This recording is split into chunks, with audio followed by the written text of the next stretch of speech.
नमस्कार. आज आपण अत्यंत पौष्टिक अशी गूळ आणि नाचणीची बिस्किटं बनवणार आहोत. सध्या मुलांना सुट्टी आहे, तर मधल्या वेळेत खाण्यासाठी काही ना काही लागतेच. तर अशी गूळ वापरून नाचणीची बिस्किटं तुम्ही सुद्धा एकदा नक्की ट्राय करा. साखर अजिबात वापरली नाही आणि मैदासुद्धा वापरलेला नाही. बिस्किटे तुम्ही बघू शकता, खूप छान अशी भाजली गेली आहेत आणि एकदम खुसखुशीत खायला लागतात. चला तर आपण वेळ न घालवता रेसिपीला सुरुवात करूया. तर इथे नाचणीचे बिस्किट बनवण्यासाठी मिक्सरच्या जारमध्ये सुरुवातीला 1 कप भरून एवढं नाचणीचं पीठ घेतलेलं आहे. नंतर 1 कप भरून रवा घ्यायचा आहे. नंतर इथे विलायची घेतली आहे. मिक्सरला हे आपल्याला थोडंसं फिरवून घ्यायचं आहे.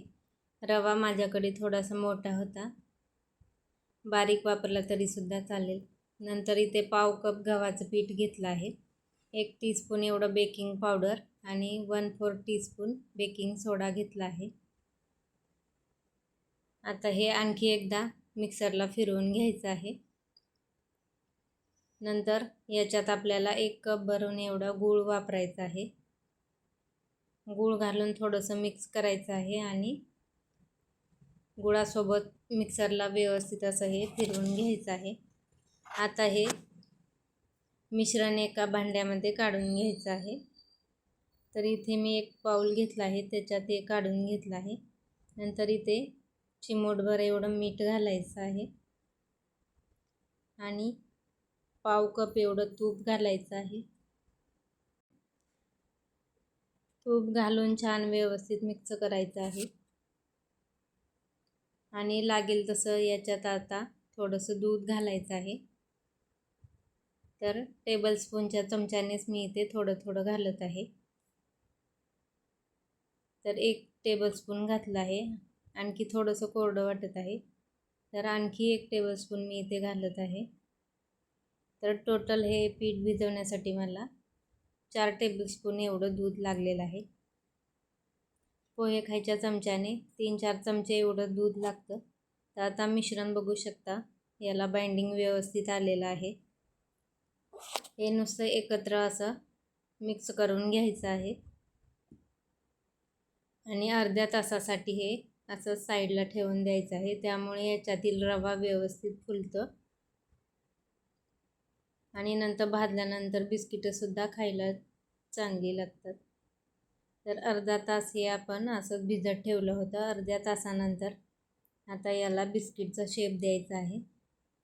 तर अशा पद्धतीने इथे मी गोल करून घेत आहे आणि नंतर इथे थोडंसं मिक्स बिया मी घेतलेल्या आहेत बिस्किटांवरती लावण्यासाठी. तर इथे मी OTGमध्ये ही बिस्किटं बेक करणार आहे. तुम्ही कढईमध्ये सुद्धा करू शकता. कढई प्रीहीट करून घ्यायची आहे. तसंच OTGसुद्धा मी 10 मिनटासाठी प्रीहीट करून घेतला आहे. 160 डिग्री टेम्परेचर ठेवलं आहे आणि 10 मिनटासाठी प्रीहीट करून घेतलं आहे. तर मी ट्रेमध्ये बसलेली एवढी सर्व बिस्किटे बनवून घेतली.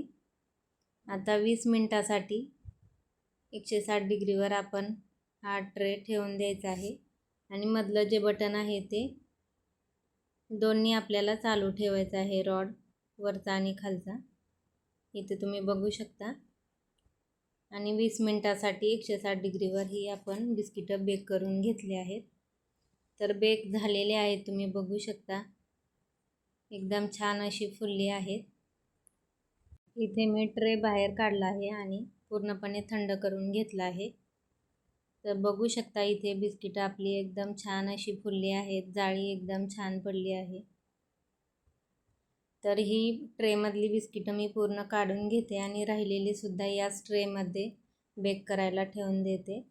जर तुम्ही कढईमध्ये बनवत असाल तर कढईसुद्धा 10 मिनिटे प्रीहीट करा आणि नंतर 15 ते 20 मिनटासाठी बेक करून घ्या. तर इथे राहिलेली सुद्धा मी बिस्किटे लावून घेतली आहेत. इथे एवढ्या साहित्यामध्ये आपली 20 बिस्किटं तयार झाले आहेत. मी मीडियम साईजची बनवली आहेत. छोट्या साईजची बनवली तर आणखी 3-4 बिस्किटे जास्त होतात. तर अशा पद्धतीची पौष्टिक नाचणी आणि गूळ वापरून आपली बिस्किटं तयार झाली आहेत. व्हिडिओ जरासुद्धा आवडला असेल तर प्लीज एक लाईक नक्की करा, व्हिडिओ जास्तीत जास्त शेअर करा आणि चॅनेलला जर सबस्क्राईब केलं नसेल तर प्लीज सबस्क्राईब करा. भेटूया अशाच एका नवीन व्हिडिओसोबत. धन्यवाद.